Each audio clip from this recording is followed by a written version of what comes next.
What's up guys, welcome back to another video, and in this video I will show you how you can create a Photon account. So let's get started.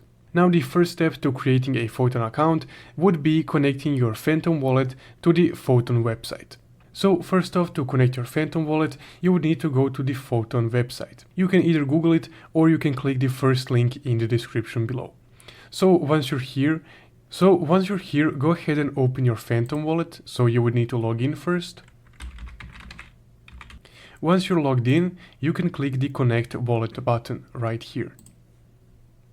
And now to connect your Phantom wallet to Photon, you would need to first click Connect right here. And then you would need to confirm or sign this transaction. So just go ahead and click Confirm right here to sign the transaction.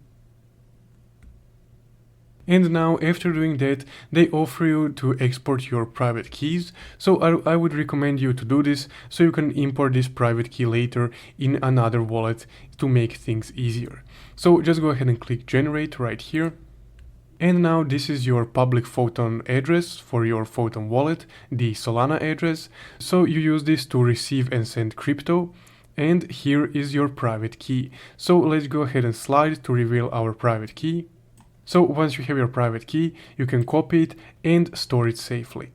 Now, once you've stored your private key, you can go ahead and click Continue right here. Then you can click I already saved it. And here you will be able to deposit some Solana onto your wallet. But for this example, I will just click Continue. And there we go. Now your Photon account has been created and your Phantom wallet connected to it.